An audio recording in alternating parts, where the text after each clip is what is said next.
सदन की कार्रवाई अनिश्चित काल के लिए स्थगित की जाती है। दोस्तों, संसद का आखिरी दिन, सिर्फ 4 मिनट का समय और अचानक पूरा सदन अनिश्चित काल के लिए बंद। क्या संसद के इतिहास में कुछ ऐसा हुआ है जो आज तक नहीं हुआ है? आखिर ऐसा क्या था जिसके डर से 4 मिनट के भीतर पूरे सत्र को अचानक खत्म कर दिया गया? सदन की कार्रवाई अनिश्चित काल के लिए स्थगित की जाती है। संसद का आखिरी दिन हर बार बेहद खास होता है, क्योंकि माना जाता है कि इस दिन सरकार और विपक्ष दोनों आमने सामने हो गए। राहुल गांधी और विपक्षी सांसद पूरे सत्र में लगातार मांग कर रहे थे कि दिल्ली में प्रदर्शन कर रहे छात्रों पर हुए लाठीचार्ज पर गृह मंत्री सदन के अंदर आकर अपनी बात रखे। उम्मीद थी कि सत्र के आखिरी दिन जब प्रधानमंत्री और गृह मंत्री दोनों संसद पहुंचे तो इस मुद्दे पर सरकार की तरफ से कोई आधिकारिक बयान आएगा। लेकिन जैसे ही कार्यवाही शुरू हुई, स्पीकर ओम बिरला ने राष्ट्रगीत वंदे मातरम के बाद मात्र 4 मिनट के भीतर सदन को अनिश्चित काल के लिए स्थगित करने का ऐलान कर दिया। दोस्तों, लेकिन असली सवाल यह है कि क्या सिर्फ सदन भवन की बिल्डिंग में आना ही सदन की कार्यवाही का हिस्सा माना जाएगा, या फिर लोकतंत्र में सीधे सवालों का जवाब न देना एक नया तरीका बन चुका है? अगर तथ्यों की गहराई में जाकर समझे तो इस पूरे मामले के बाद दो बहुत बड़े राजनीतिक पहलू उभर कर सामने आए। उस पहलू पर नजर करना बेहद जरूरी, लेकिन इससे पहले चैनल को तुरंत सब्सक्राइब कर लीजिए और वीडियो को अंत तक जरूर देखिए। दोस्तों, पहला पहलू संसदीय परंपरा का है।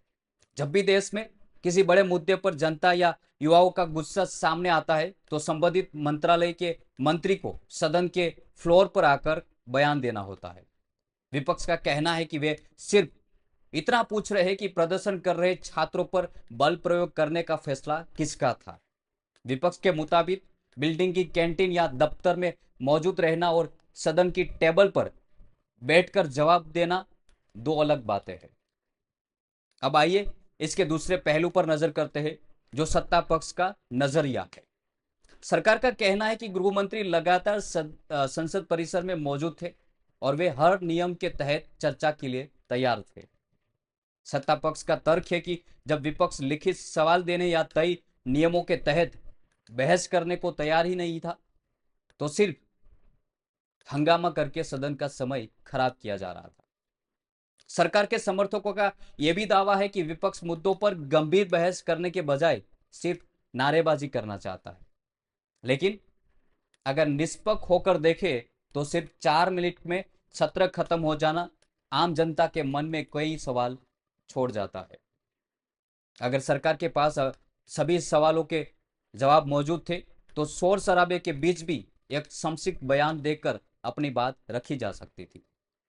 इससे विपक्ष का आरोप भी गलत साबित हो जाता और जनता के सामने पूरी सच्चाई भी सामने आ जाती। ऐसे में मुख्य मुद्दा यह भी है कि क्या आने वाले समय में जनता से जुड़े जरूरी मुद्दों पर संसद के अंदर आमने सामने बैठकर बात हो पाएगी, या फिर इसी तरह राजनीतिक खींचतान में जनता के सवाल बिना जवाब के रह जाएंगे। आने वाले दिनों में यह देखना बहुत महत्वपूर्ण होगा कि दोनों पक्ष इस राजनीतिक गतिरोध को कैसे सुलझाते हैं।